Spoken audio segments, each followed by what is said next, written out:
योगी राम सूरत कुमार, योगी राम सूरत कुमार, योगी राम सूरत कुमार, जय गुरु राया। योगी राम सूरत कुमार महाराज की जय हो। अन्னை தேவகி மாதாக்கு ஜெய் ஹோ। அடியேன் பகவான் தாசன், திருச்சி ஏகாம்பரம். நமஸ்காரம். பகவான் சொல்லியிருக்கார், இந்திய நாட்டின் மண் கூட புனிதமானது, இங்கு வீசும் காற்றும் கூட புனிதமானது. இந்தியா பெரிய பெரிய மகாத்மாக்களின் விளையாட்டு திருத்தலம். இது அவளோட லீலாபூமி அப்படின்னு இருக்கார்.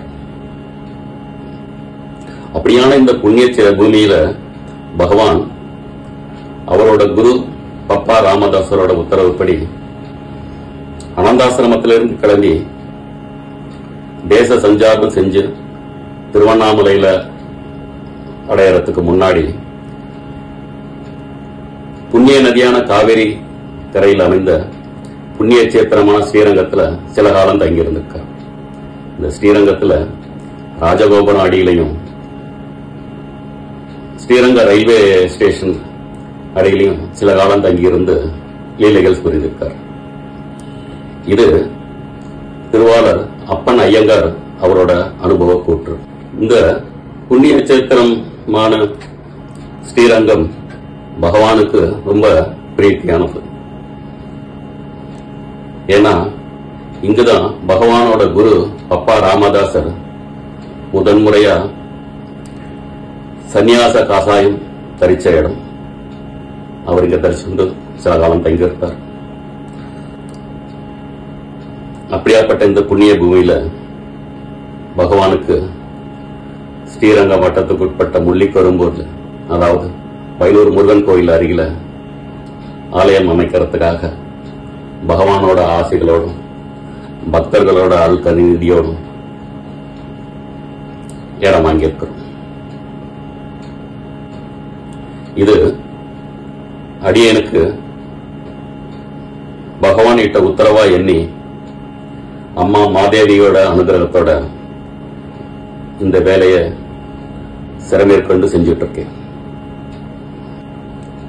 இப்போ இங்கு ஆலயம் அமைப்பதற்கான பணிகளை மேற்கொண்டிருக்கோம். முதல் கட்டமா மேற்படி இடத்துக்கு காம்பவுண்ட் அமைக்கிறது, சிறியதா ஒரு பஜன்ஸ் கூடம் ஏற்படுத்துறது, EB connection, borewell connection, borewell போடுறது, இது மாதிரி சின்ன வேலையை முதல்ல பண்ணி முதல்ல பஜன்ஸ் ஆரம்பிக்கணும் பிரார்த்தனை பண்றதுக்கு. இதுக்கு 30 to 35 லட்சம் ரூபாய் ஆகும்னு சொல்லிட்டு இருக்கா.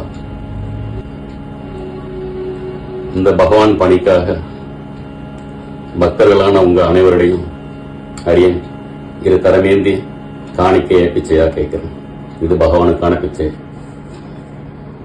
இந்த நேரத்தில் ஒண்ணு உங்களுக்கு எல்லாத்துக்கும் ஞாபகப்படுத்த விரும்புறேன். பகவான் சொல்லிட்டு இருக்கார், இந்த பிச்சைக்காரனுக்காக செலவிடப்படும் பணமும் நேரமும் ஒருபோதும் வீணாறதில்லை, அதை என் தந்தை பல மடங்காக திருப்பி தருவார் அப்படின்னு சொல்லியிருக்கார். விரைந்து செயலாற்றேன்.